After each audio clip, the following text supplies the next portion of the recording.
So it's a pleasure to have Mehdi here. Unfortunately for Mehdi, it's really extremely late now. so he's in Iran right now.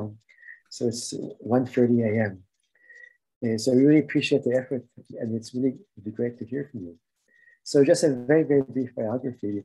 So he's right now in Sharif University in Tehran, and he got his PhD also like 12 years ago, and right now an assistant professor. He's been an assistant professor there for 5 years. And after getting his PhD, he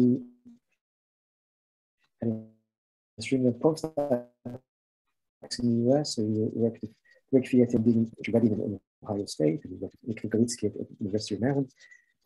He works in a very broad array of topics, but many of them centered on sort of topological orders as well. So in fact, he actually got a course about topology and matter at Sharif University. And he also got a prize, I think, a P prize 2 years ago. And I said he's very, very broad. So actually, I was interested to learn of his recent work where he actually works on plasma, so they can get plasma waves and velocity modes. So he said he's very, very broad. So he's going to look at photonic topological insulators, so linear interactions, and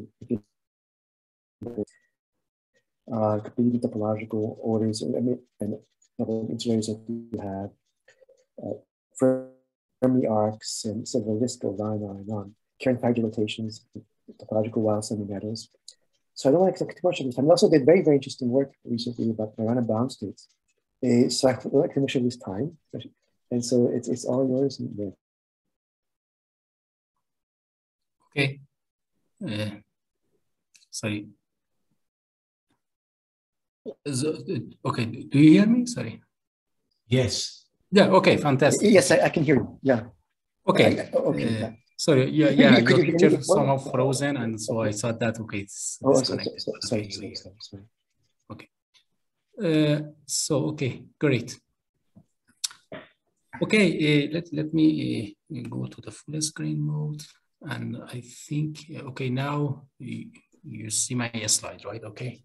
Yes. Okay, thanks, Zohar, for this nice introduction. Actually, it's a great honor and a great pleasure to be there virtually, at least at this time, and hopefully next time in person in the near future. So, and thanks for the invitation and giving me the opportunity to speak about this topic, which is about fractionalized superconductors and inducing topological orders. So my name is Mehdi Kargarian from Sharif University of Technology. Here is the outline of my talk. So I'll start out by a very brief introduction to topological phases of matter. So probably you know many details, so I will just go very brief. I will be very brief on this first part. Then, okay, let me also turn on a laser pointer. Okay, now it's good. So you see my pointer, right? Okay, yeah. So then I'll talk about the Kondo lattice model and the fractionalization, which is central to my talk today. And along the same line, I will tell you about the fractionalized superconductors and the way that this fractionalization may lead to, topological orders. And I will wrap up with some conclusions. So okay, actually the use of topology in condensed matter dates back to the 70s and maybe the before 70s somehow. When the people use some concept in the topology, for example, the homotopy group, to classify the defects in the order media. And then the same concepts, for example, this homotopy group and the topological charges were used to, understand the phase transition without symmetry breaking. People observe that there are some phase transitions between two disorder media and there be without symmetry breaking, and then they realize that this kind of phase transition, which is now known as the BKT transition, is associated with the creation of these topological charges and their proliferations. So these are all classicals, the quantum topology, the use of the quantum topology terminology in the condensed matter dates back to the 80s. And it is about the twisting of the wave function in the parameter space, or more generally in the Hilbert space. One famous example is that the Berry phase, of course, the Berry phase is not is a geometrical object. It's not a topological object. But once integrated over a closed manifold, for example, the Brillouin zone of the system for the system for system with translational symmetry, we end up getting a quantized value, which is called the Chern number, at least for the system, where for the system that breaks the time universal symmetry. And this is exactly the quantized number which underlies the quantization of the Hall effect observed in the integer quantum Hall effect in the early 80s. So, and again, the same concept of the topological invariant, the Chern number, can be used to understand, the anomalous quantum Hall effect was introduced in a famous model by the Haldane on the honeycomb lattice model. There is no net magnetic field in the system, but still the system has non-trivial topology, and the simple manifestation is the existence of the chiral edge most following around the edge of the system. So, but the connection to the topological materials dates back to 2005, about 2005, when Charles Ken and Jane Mella introduced a very simple model, which is just 2 copies of the Haldane models, where the different spin species are coupled to the, different magnetic fluxes. But now the beauty of this model is that the topology is somehow related to well, it originates from the spin orbit coupling, which is the interaction, which is a pretty common type of interaction in many materials. So while in this system, the time universal symmetry is preserved, the time universal symmetry is preserved, and the topological invariant is the Z2, it's called the Z2 topological invariant. Well, the Chern number is 0 because we have a time universal symmetry, but we can still define a new invariant, which is called the Z2 invariant. Well, why is that important? Is because this concept is somehow has been used to discover many kind of materials with topological properties. Perhaps the first example and the famous one is the 2D topological insulators or quantum spin Hall effect in the mercury telluride and the cadmium telluride heterostructures, where when the thickness of the well is less than the critical value, there's a band inversion in the system, and this band inversion leads to non-trivial band topology with the spin current flowing around the edge of the system. So, but the next boost is that, unlike the Chern number and Chern insulators, which is specific to the 2D, well, the Chern number is a concept which is defined only in the event dimension in general, 2 and 4 and others in the event dimension. So, but the Z2 invariants can be generalized to 3D, and 3D is important to us because most of the materials are living in the 3D. And the famous example is the bismuth selenide and bismuth telluride, where people observe this Dirac, the odd number of Dirac cones. For example, for the case of the bismuth selenide, it is only one Dirac cone on the Fermi surface, on the side surface of the system, which is associated to the non-trivial band topology.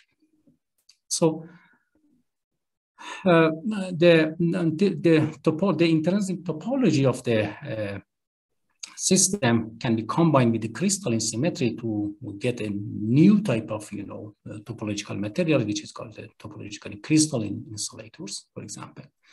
Famous example again is the tin telluride, where the combination of the time universal symmetry and mirror symmetry leads to a new type of a finer classification of the Z2 topological insulators.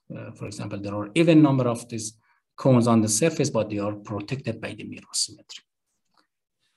So, these are all insulators insulating in the bulk. But the concept of topology can be generalized to other type of materials. For example, the topological while and Dirac same metals, where the low energy effective theory is described by the discrete number of the band crossing point near the Fermi surface.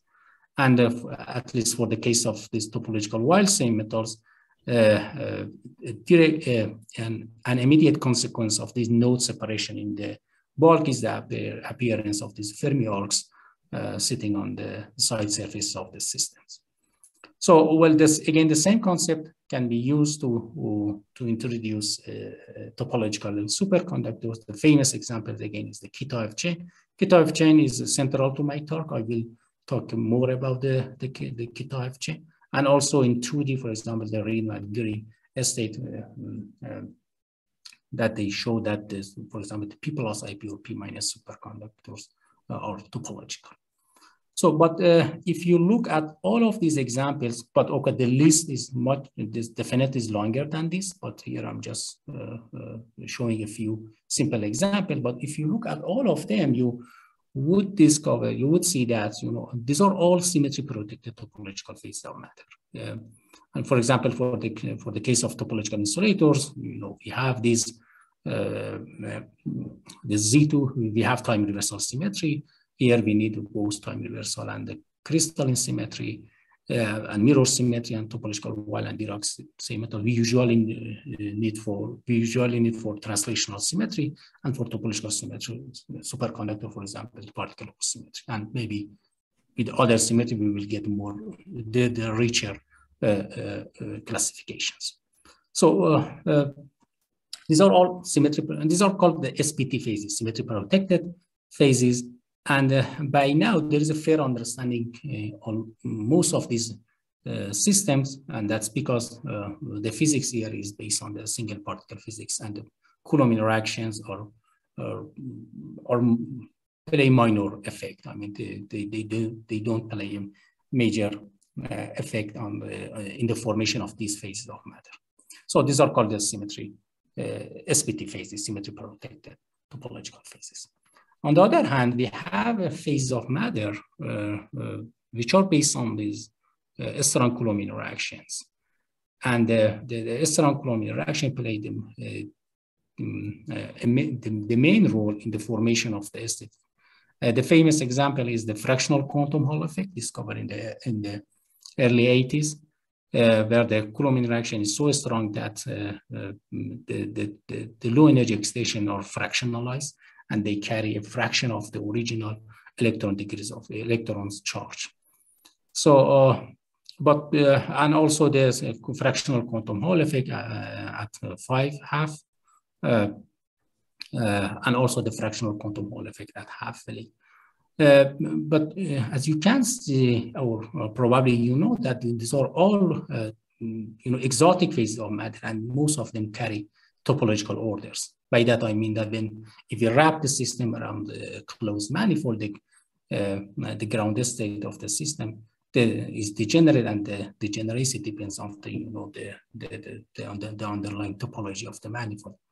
And on top of that, the excitations are also fractionalized, and they carry the fraction of this fractional quantum numbers of the original degrees of freedom, and also they could have the fractional statistics, for example, the abelian statistics for the Laughlin states, or maybe non-abelian statistics for the fractional quantum Hall effect at 5/2. Another class of strongly correlated system in non-trivial topology is spin liquid. Here I'm just showing one famous example, a recent example, which is the alpha phase of the ruthenium chloride 3, which is it turns out it's close to the physics of the Kita F model. I will talk about the Kita F model in the end of my talk. So it is about in terms of this, the ground state of low energy excitation of this material is pretty close to the Kita F model. So at least for the finite range of the in-plane magnetic field, it turns out the system becomes fully gapped, and it has been observed that the transverse Hall conductivity gets a quantized value, a half quantized value, in this region. So, and there is no magnetic ordering in the system, and it turns out, so well, the ground state is pretty close to the system is pretty close to the K-type small liquids. Although, well, there is also recent debate that, okay, the phonons may also be important, but in general, it turns out that it is the closest example of true X-spin liquids, of the K-type X-spin liquids. So, but I want to emphasize that, you know, in all of these examples, the Coulomb interaction plays an important role. And in order to get such a, you know, states, we need to stick to the extreme condition of the very strong magnetic field and extremely low temperatures.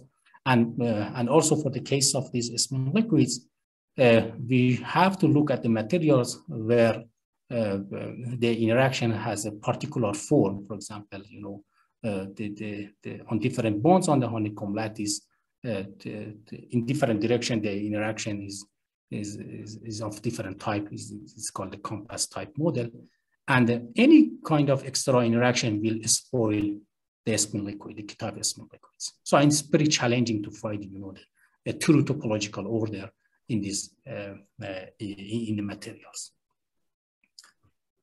But the idea of the inducing topological order is as following. You know, I would like to ask this question. Okay, can we get a topological order phase by starting with more conventional phases? For example, let's start with the SPT phases. Well, SPT phases is symmetry protected topological phases. By now, we know many examples of such phases in the nature. Both theoretically and experimentally. And suppose we couple such a system to a lattice of an otherwise free magnetic ions and ask this question, okay, what's the low energy effective theory of this lattice of this magnetic system? So at least for a particular type of the SPT phases, for example, there's a K-type superconductor that I will talk about it more shortly. In this paper, in this famous paper by the Tim Shai, Yoiming, Low, and Loading, it is shown that so the low energy effective theory of the S-spins is topologically ordered. Of course, this result has been obtained perturbatively, but I want to give a deeper understanding of the induced topological order. So this is my plan for the rest of my talk. So well, this is very important actually. If you can understand the inducing, well, this is called the inducing topological order, right? Because we are starting from a very, or rather conventional system, SPT phase, which is non-interacting system, and couple them, you know, to magnetic ion by the Kondo coupling, and it turns out the interaction is providing by these magnetic ions. So eventually we will get a topological order, and this is important because when we try to understand this model and the way that we try to understand why the topological order appears here, this may help to classify the topological order somehow, because by now we can classify most of these SPT phases, you know, using the symmetry classification and things like that. By combination of symmetry and topology of the wave function, we can classify this, but we still have challenges to classify all type of topological order. But this way, we may provide a conceptual framework to classify topological orders as well. So in order to understand this and to give a deeper understanding of why there should be a topological order here, let's begin with the Kondo lattice model first, and to see that, okay, how fractionalization may occur in such a model. Okay, the Kondo lattice model is a lattice of non-interacting electrons on, hopping on the, for example, lattice. For example, here I'm showing the square lattice. And each side of the lattice is antiferromagnetically coupled to a lattice of free ions and otherwise free ions. So here is this condo coupling. One way to understand this model is to use the spin representation, to use the fermionic spin representation of spin. Just write the spin as the flavors of the fermions, and these F fermions, they carry a spin but not charge. So then the Hamiltonian becomes like this, which is very simple, which is the interaction, which is the electrons hopping on the sides, and also they are coupled to spins. So the simplest way to understand this model is to use the mean field theory. And so to make sure that the mean field theory works well, we stick to the large n limit and promote the number of the flavors to very large numbers. So and the mean field parameter would be the expectation value of C and F living on the bonds. Any kind of other type of decomposition will lead to a trivial, it can be absorbed in the chemical potential or maybe in the hopping. So it's not that's important to us. So this is the non-trivial decomposition of this interaction term. So then the Hamiltonian becomes pretty simple. You just free electrons coupled to some to F spinons or to some level, to some orbitals in the system, because now the spin disappear from our formulations. So okay, in the absence of the couplings, okay, I have a Fermi liquid, I have a Fermi, C electrons, which is the Fermi liquid, the simple Fermi liquid is the free electron gas, and the F electrons, okay, they don't hop because they just sitting on these impurity sites, so the dispersion is flat. But as soon as we turn on the coupling, the antiferromagnetic coupling, the bands gets hybridized and they are splitted.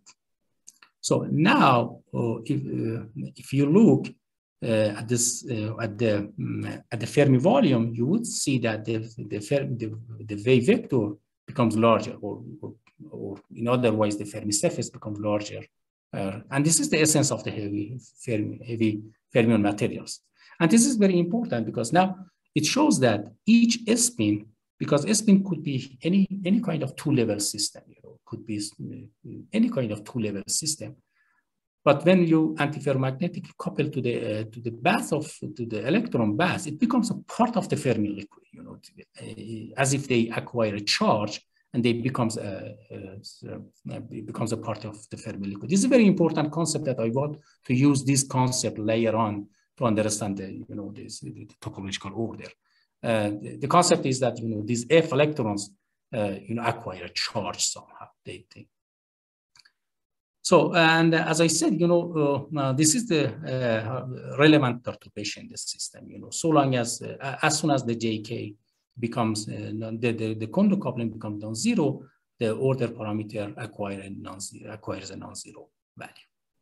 So, well, this is the essence of the heavy fermion material, and this is heavy because, as you can see, that the bands becomes flat compared to the original case. The band becomes very flat near the Fermi surface. So, therefore, the electrons, the effective mass of the electrons becomes pretty high compared to the original. So, but can I ask a question? I mean, sure, absolutely.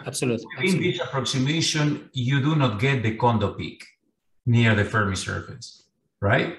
So you're in the mass, but you don't see the condo peak. With this approximation, because I mean that's what I'm saying. Okay, from what you're doing, I mean, you should go to higher order. This is some sort of Hartree Fock. Yeah, of course. With this, you don't get the condo peak. Yeah, because this is the mean field Hamiltonian, and this is just the resonant level model, right? Because on each side you have a F level which is coupled to the C level. Yeah, you don't get this resonant, the condo resonant peak. Yes. Okay. Okay. So, okay. Now, suppose that, okay, for the condensed lattice model, as I said, there is no direct interaction between the between the magnetic impurities. But now, suppose there is a Heisenberg interaction between the magnetic impurities, and in particular, as let's suppose that the S-spins by themselves form a Fermi, the S-spin liquid. Now I have two systems: a free electron gas coupled to a Fermi S-spin liquid phase. So again, I can use the spinor representation to describe this exchange term in terms of the spinors. Now I have okay. If I want to look at the at this system at the mean field level, again, as you know, the simplest way that we can understand this, okay, well, is to use we need two order parameters. Only one order parameter is living on the bond, on the dashed bonds, and in order to decompose this term, we need for another, the mean field parameter, which is living on the solid lines between the S-spins, right? So, but now the interesting, so I'm skipping many details, but now the interesting thing is that even if the condo coupling is non-zero, there is a solution where the Q is zero. As if the F electrons are decoupled from the C electrons, and we again get a small Fermi surface. And this is called a fractionalized Fermi liquid, while we expect that we expect to have the heavy Fermi liquid, but now we get a very, very small Fermi surface. And this is called, the fractionalization of the Fermi liquid. And in this case, unlike the previous case where the Q was non-zero, when the Q was non-zero, the gauge fluctuation were not important at all because we are in the Higgs phase. But now, because the Q is zero, the gauge fluctuations is very important. The gauge fluctuation here, I mean, there isn't that we have gauge fluctuations because there is emergent U1 gauge theory in the problem, and the F electrons can be rotated by a U1 phase, and this naturally leads to a very, very to a U1 gauge theory for the system. So therefore, the bottom line here is that okay, well, we have a condensed phase, the uncondensed phase where the Q is zero, as if this system are, of course, they are decoupled at the mean field level, but they're at a higher order level, or maybe okay, there might be higher order coupling between the system, which definitely there exists because of these gauge fluctuations. So we get a small Fermi surface, and the gauge fluctuations are relevant to get in these fractionalizations. So now, what I'm going to do is to replace the free electron gas with the superconductors. And in particular, I would like to consider a chain of the K-type superconductors, so that the horizontal links correspond to spin up, which means that only the electron with the spin up can move only along this x-axis or the horizontal links, and the spin down are allowed to just move along the vertical axis. So, and each chain is just described by this K-type model, which is the first term describes the hopping, the second term is the pairing between the sites, and the last term is the chemical potential. And it's very easy to show that for the cases where the chemical potential is less than twice the hopping term, so the K-type chain is in the topological phase, with two Majorana appears at the end of the chains. So this is very well-known results in the introduced by the K-type in 2001. But now what I'm going to do is to couple such a system to a lattice of magnetic ions, again using this condo coupling, and ask, okay, what's the phase diagram of this model? But before going to the details of the phase diagram of this model, this model has been studied a few years ago by Tim Shai, Jan Milo, and Andreas Ludwig, and they show that perturbatively, of course, they show that Because the superconductor is gap, it can be integrated out simply. And what we get at the end of the day is just a multi-spin interaction term which is defined on each plaquette. So this is the low energy effective distribution of the spins when the JK is pretty small. So, but this is nothing but the Venn plaquette model, which is unitarily equivalent to the toric code model. And for the toric code model, we know that, okay, it carries Z2 topological order and the low energy excitations are abelian anyons. So this is okay. I started from the SPT phases, coupled them to the magnetic ions, but the low energy effective theory of the spins are topologically ordered. But there are a few questions. Okay, the first question is that, is it a perturbative phase or not? Well, because it is important because, if you want to think of the system, someday in the lab, it is very important to have this topological order phase in the wide range of this condo coupling, not just at a very, very small window. And in general, what's the phase diagram of this model? And also, when we try to understand this, there might be a way to think of more exotic phases like the Z2 times Z2 topological order that I will be talking about that shortly. So these are the questions that I would like to answer in the rest of my talk.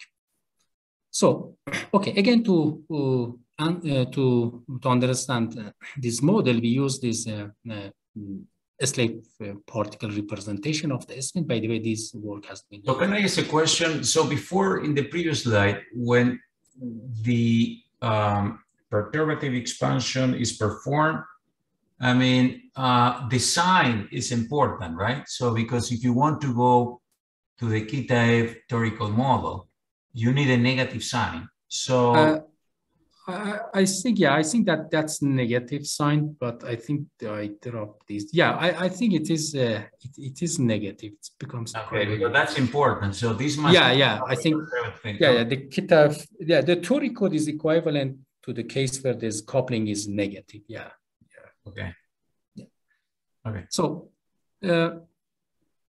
So okay, well, in order to study the phase, to understand the phase diagram of this model, okay, let's again use this. We use again this slave representation of the spin in terms of the spin on F. And the most natural way to treat this interaction is again to use, to define this mean field decomposition. So here I'm showing the phase diagram of this model. And as you can see that, for the normal case, as expected, there is no phase transition in the system. The order, the Q becomes non-zero as soon as the JK is non-zero. But when we have a superconductor, for example, well, here I just put delta equals 1, there is a phase transition in the system. So you remember that in the Kondo lattice model, there is no phase transition, right? But here for the superconductor, there is a phase transition. The result can be further acknowledged by using the RG flow or just by looking at how the interaction is renormalized. And well, at the low frequency limit, what is given by this the polarization at the RPA level, and which determines the sign of the interaction. And it is easy to see that, okay, from this term, because the chi naught is negative, so it can change sign, and it leads to the flowing of the JK to either infinity or to 0. So it turns out there is a phase transition in the system.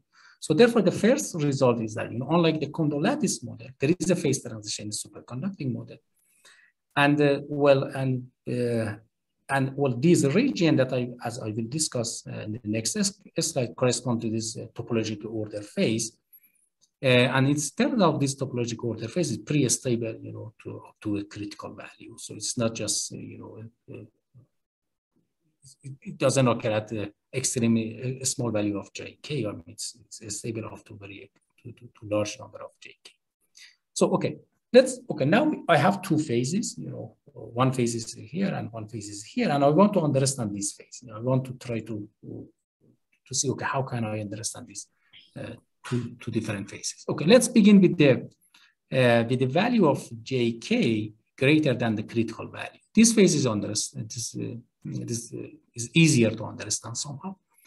And the reason is that, okay, well, if you look at the mean field Hamiltonian, okay, it is a superconductor Hamiltonian coupled to, this resonant level model, resonant F levels.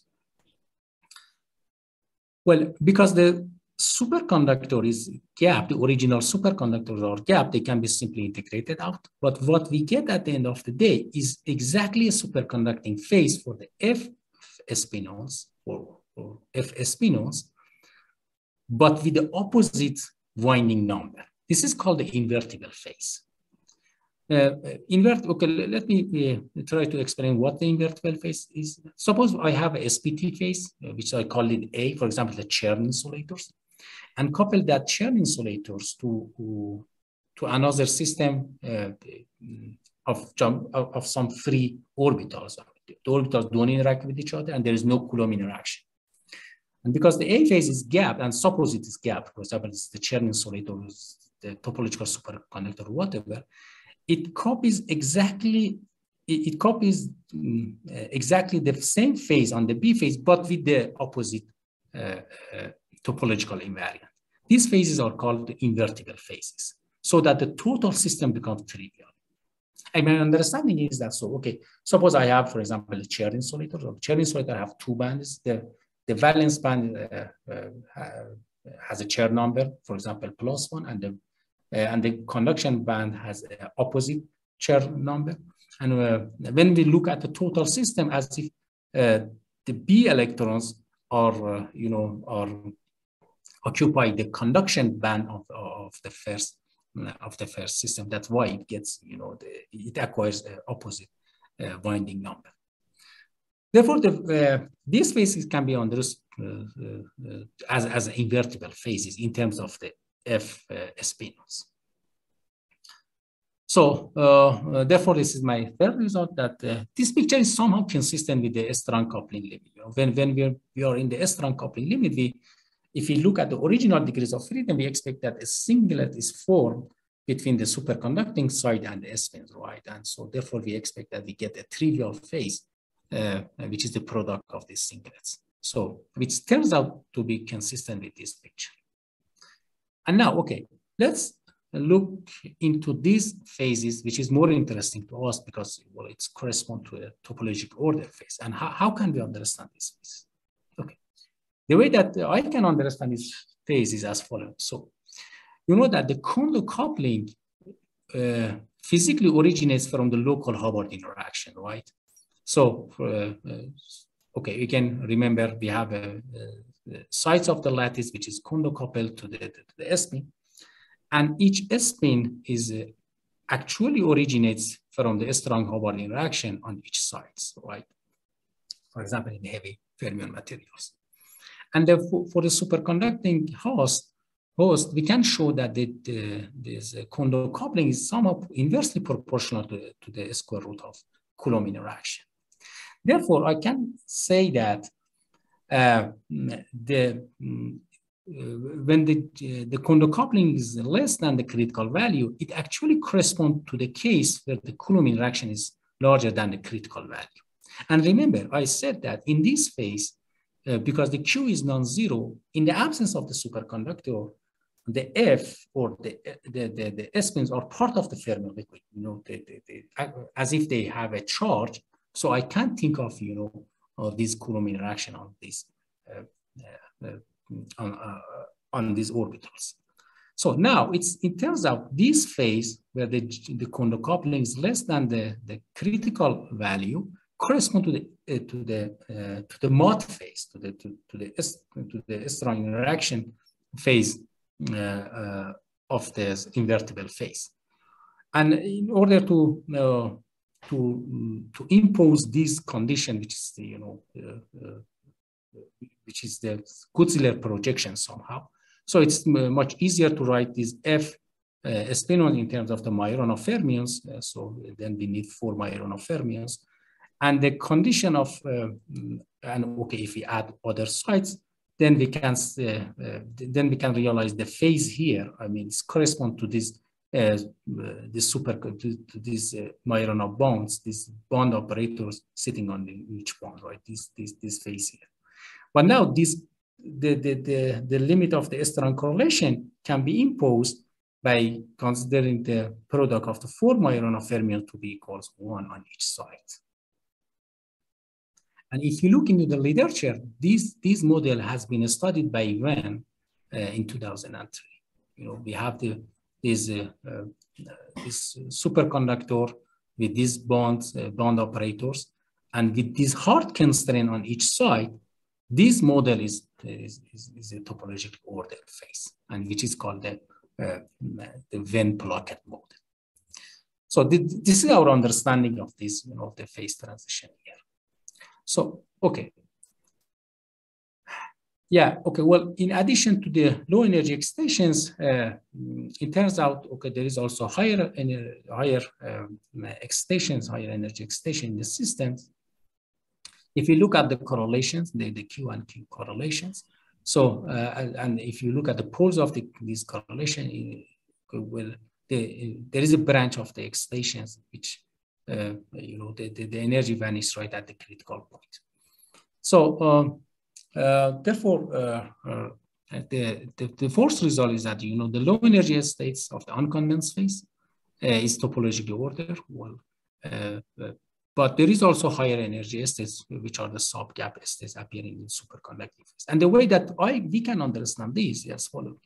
So, well, this bound state is most likely the bound state between this the spinons and the Bogoliub of quasi particles in the superconductors.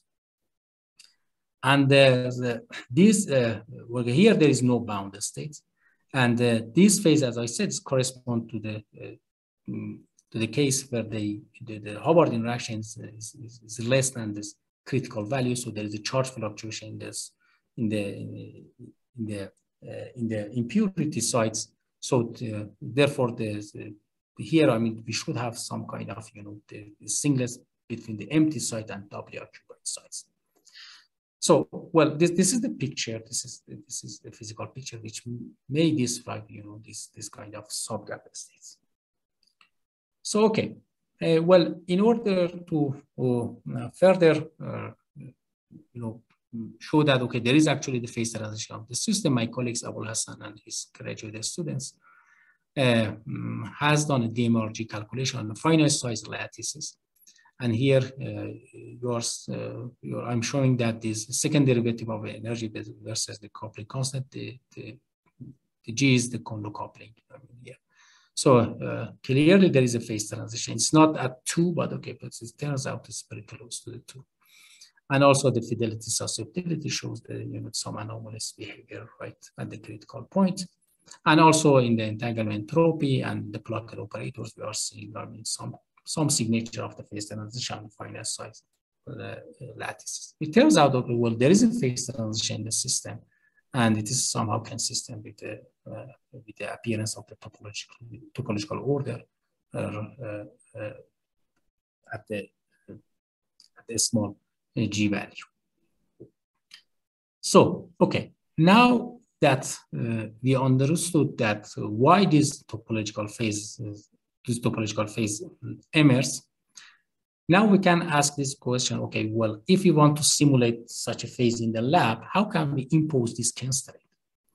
So, well, this can be done using these Majorana copper boxes. The Majorana copper boxes is composed of 4 Majorana fermions. And well, these Majorana fermions can appear at the end of the nanowires in the proximity to S-phase superconductors. So if you connect them, you know, in the lattice like this, this hard constraint can be imposed by using this charging energy, because the superconductors can be gated by using a capacitor, and these charging energy, the charging energy. You know, the charging energy, you know, can split this manifold, because with 4 Majorana fermions, we have 4 fermionic states, you know, and these manifolds can be split it into the odd and even occupations, and so, and then if you use the even occupations, it is 0 or doubly occupied states, so they correspond to the effective spin half, which basically impose this constraint on each side. And again, we in this paper, we did all these details of this calculation from the hopping between these Majorana's and the leads, and we eventually get effective superconductor, effective, Kitaev type chains for this system.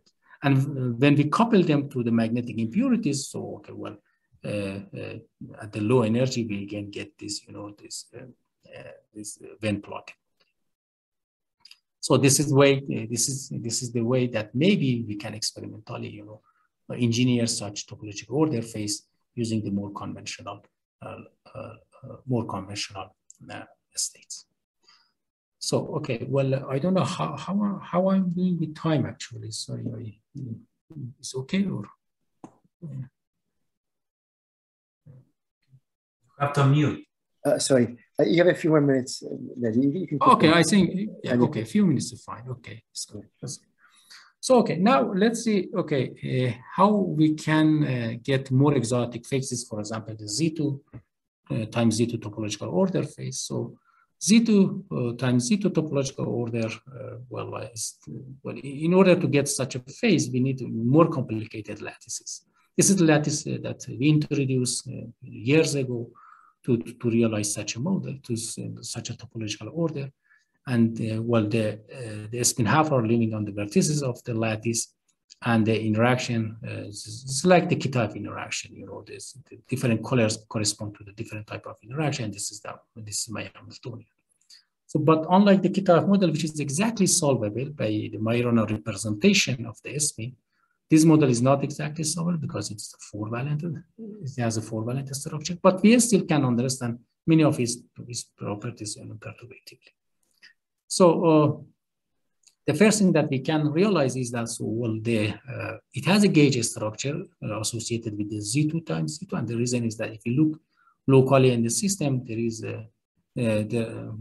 a set of local integrals of motion, which is the product of the spin living on these, the closed strings. So corresponding to each plaquette, we can define 3 types of strings. They all commute with each other, commute with the Hamiltonian, and they each squares identity, but the product of them is constrained by 1. So that means that local gauge symmetry of the system should be Z2 times Z2. So we also obtained a phase diagram of this model. So of course, this result is numerical on the finite size lattices. The boundaries are not exact, but it turns out there's a phase which is the gap phase, which is called the topological color code that I will explain, and we shall talk about that a bit more in the next slide. And it also encodes this code, encodes more logical qubits correspond to the as opposed to this toric code model, and it is very useful for transfer to perform transversal gates. So okay, let's focus on the A phase. So B and B prime phases are it becomes gaps on the B in the magnetic fields, and they may carry they may support the non-abelian angles. So then let's focus on the A phase. So the A phase can be understood again by using the degenerate perturbation theory. So we can show that the low energy effective of the low energy effective theory is described by this model, which is called the color code model. On each plaquette we have 2 plaquette operators. This is not like the toric code model, because for toric code model on each plaquette we have only 1 plaquette operator, but here we have 2 plaquette operators, and these plaquette operators all commute with each other, and the ground state is stabilized by these operators. So if we wrap up the system on for example, a closed manifold, for example, a torus, corresponding to each homological class of the torus, there are 2 string operators, and they form a logical space which can encode 4 qubits. Therefore, the ground state manifold is 16-fold degenerate also, and this is again associated with the Z2 times Z2 topological order. So why is it useful, this model? The reason is that, with the color code model, with this model, the whole set of Kiliford gates can be performed transversally. Kiliford gates is composed of the Hadamard gate, K gates, and the CNOT gates, and all can be performed transversally. But with the Tori code model, only the CNOT can be performed transversally. This is very important for the topological quantum computation. And that was the main motivation to introduce such a model in 2006 by my colleagues, Hector Bombin and Martin Delgado. So, okay, well, the question is that, okay, how can we engineer such a phase like the Tori code model, for example, or Venn-Kitaev model? We found this actually is pretty complicated. It's not easy actually to engineer such a phases using the idea of the inducing topological orders. We need for very complicated lattice of this Kitaev chain. Each line corresponds to the Kitaev chain, and the different colors, for example, blue, dark blue, and the light blue correspond to the up and down, and they should be oriented in different directions. But if we, at least theoretically, when we couple them with the magnetic impurities, the low energy effective theory would be a color code. Or we can use the Majorana-Copper boxes that I was talking about, and if we couple them, with the magnetic impurities, again we can get color code. But it's pretty complicated. It's much more complicated than the Tori code model. But in principle, we can engineer such a phase in this way. So with this, I would like to stop by and wrap up by some conclusions. So it turns out the fractionalization of the superconducting state may lead to topological order states, and it may help understand how to classify the topological order somehow. For the case of the Kitaev superconducting chains, as I discussed, that we obtained the phase diagram of the model, and I think that we have a fair understanding of the excitation of the system and why there should be the topological order phases. And it turns out the more exact phases obtained by using the Majorana bounded state coupled to magnetic ions. So okay, well, but before I stop, let me also briefly tell you about the workflow in my group and the research that I'm doing these days in my group. Our focus is on the spin-orbit coupling and correlations. And that out of this competition, many novel phases emerge, and also the topological superconductor, Majorana qubits, and novel magnetism and phase transition between them. And well, we use the different techniques to study such phases. And we also try to keep, keep connection with the experimentalists to see, okay, well, if we may provide some explanation for the result, for their observations, or some of these ideas can be tracked in their labs. So with this, thanks for your attention, and I'm happy to take questions. Thank you very much. It's very, very interesting. I only got the time for you. So are there any questions, additional questions? I have some questions, but I mean, I need to go to eat. My wife is calling me, but let me ask you quickly, because I want to understand something. I want to understand the part on this induced topological order when you are coupling, for example, the superconductors, the topological superconductors to the Kondo impurities, okay? Yes. And the interpretation of the phase diagram. So, I mean, if J is equal to 0, if JK, I mean, the Kondo coupling is equal to 0, that model is exactly solvable, and it's a weak topological insulator because there is coupling in the second direction. Okay, so you have all these chains, and you are coupling those chains transversally, but as soon as you couple infinitesimal, this becomes some sort of weak topological insulator. It's not the same kind of topological insulator as when you have the isolated chains. Now you start increasing J, and there is a phase transition that you are saying you are going to when J is JK, this is a strong coupling, okay, then you are saying that you are going to essentially, again, to sort of condo type of system, right? But that is confusing me in the following sense. You start with the gap system. So Yeah. how do you know that when you start increasing JK, essentially is like if you do not see the gap any longer and you get back the condo resonances that, of course, you are not getting from the way you are doing because you are doing a sort of mean field. So you are not going to get the condo resonance, but you are saying that you are getting those condo resonances starting from a superconductor with a system with a gap. So my question is, my first question is, how is it possible that you get a condo, okay, effect or condo screening out of a superconductor? Okay, you induce like a condo screening out of a superconductor. Am I missing something? So how do you explain that? Did you prove that you get condo screening out of a superconductor in the strong coupling? That's my first question. The second is, because you are getting in JK equals to 0 a weak topological superconductor, then what is the nature of the phase? So how is the topological induced phase in the whole phase before the transition relates to the topology of the θF?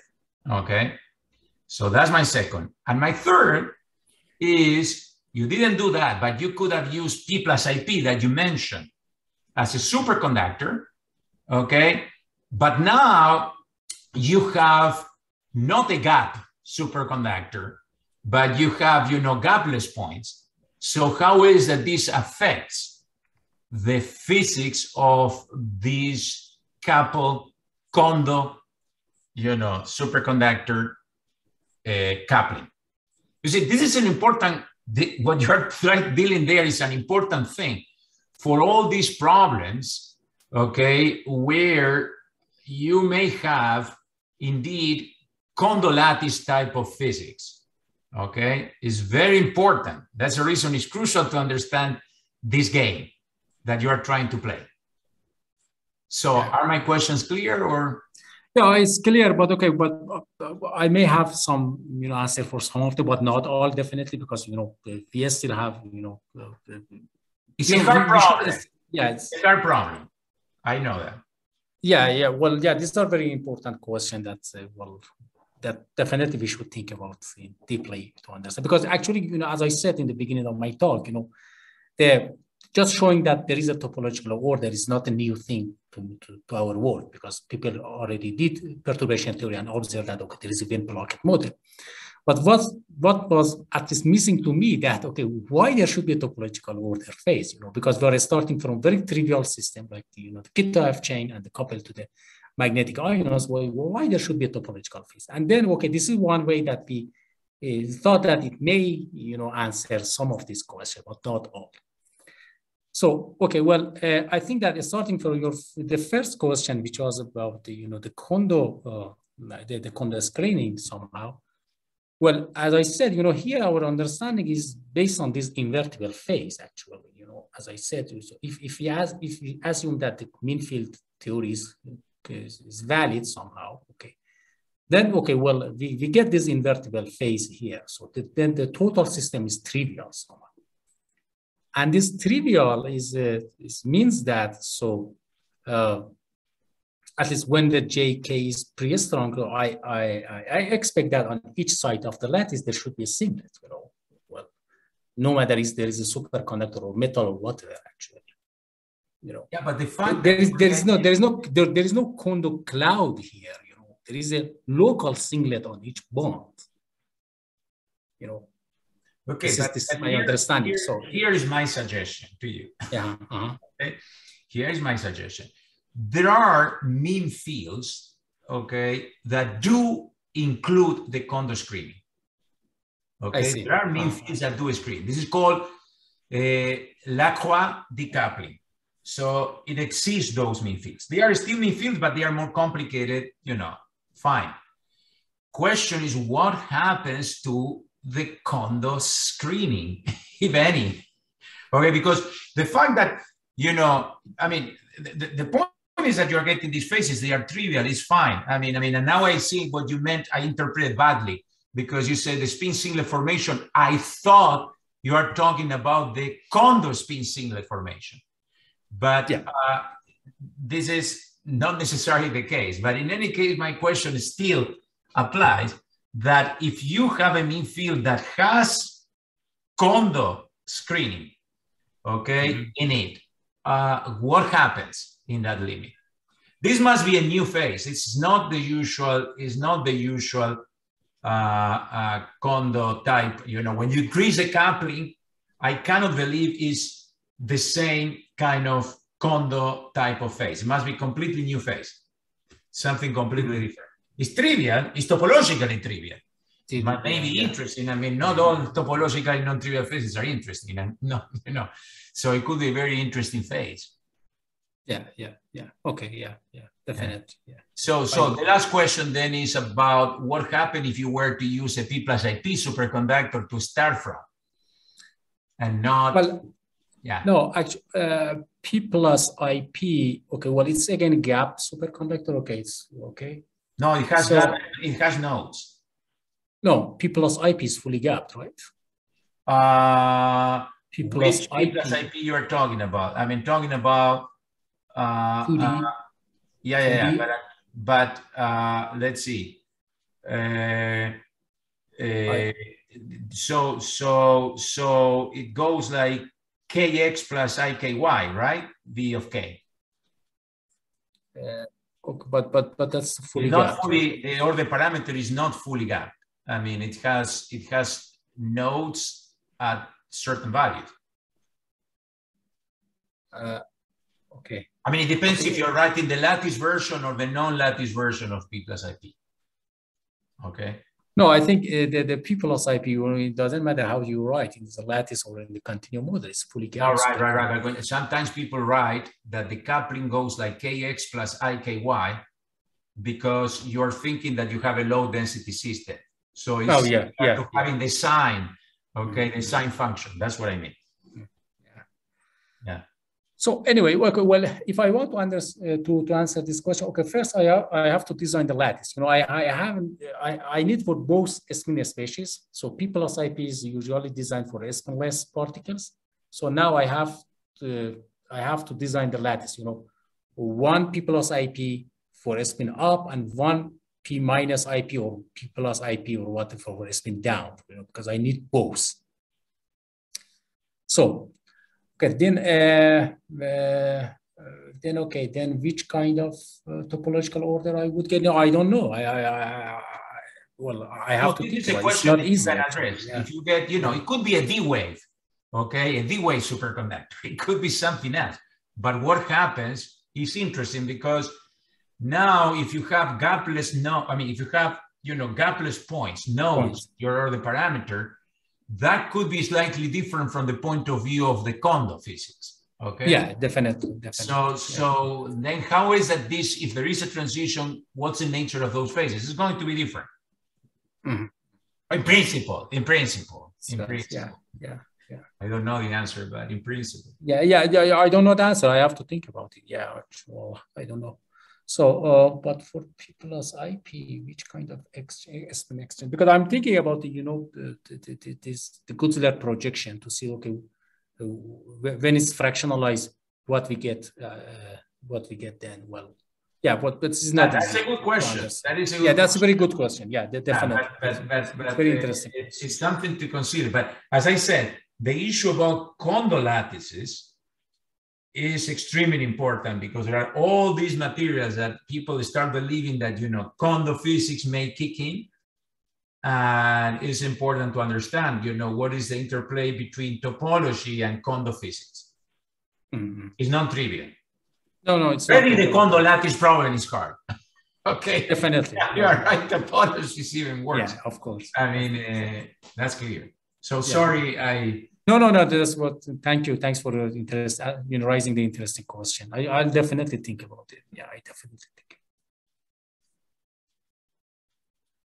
Hi, Alex. Hi. Hi, Alex. I'm not sure if you met Mehdi before, Alex. Well, of course, I know the Alex. Okay. Yeah, yes. Yeah, that.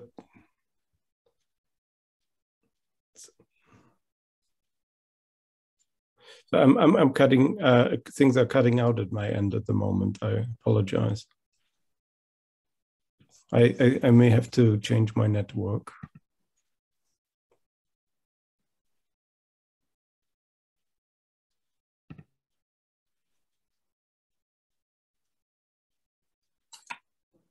Actually, maybe, I mean, so it seems that the topological color code, you could probably solve it exactly. Which model? The color code. Oh, the color code, yeah. Yeah, fine temperature. It's fine temperature in general. Yeah, on this lattice, yeah, this is not exactly solvable. Yeah, but the color code, yeah, this one is exactly solvable. Exactly, yeah. This is exactly. And also fine temperatures. Yeah. Yeah, it is an interesting topological order with color charges, and it's exactly. And basically, it's fine temperature would be sort of 4 copies of Ising chains in some sense. Yeah. Now it seems to be working. One quick question: what do we exactly mean by enriched anions? Is that how they transform under some symmetry, or? Enriched anions. Yeah, that's. I read that on one of the later slides. Okay, let's see. Let me see. A bit earlier. Maybe. Yeah. Okay, let's see.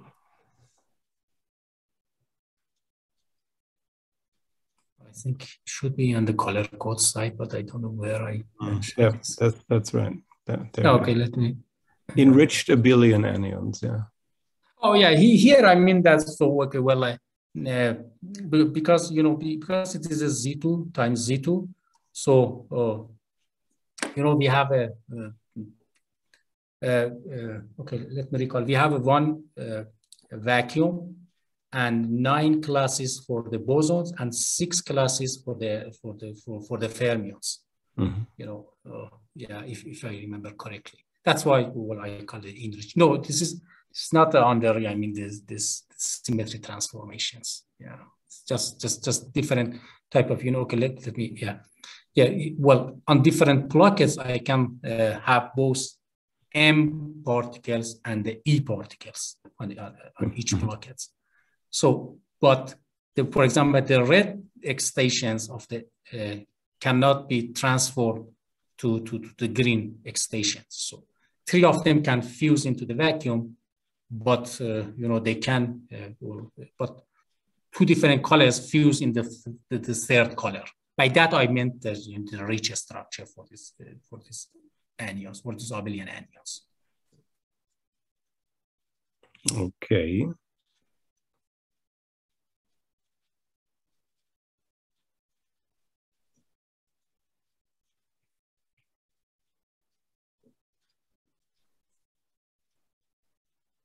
So you're saying from the point of view of fusion rules, if there is any difference? That's the question, Alex?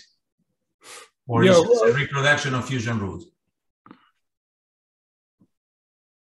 Yeah, I just was not sure if that's a general term that I mean, is it the same when people talk about enriched topological faces, is it the same use of the word enriched or? No, this is not. This is not. Okay. That was probably my question, yeah. No, that's not. That's not. I think. No. That's very interesting. Okay, thank you so much. Mm-hmm.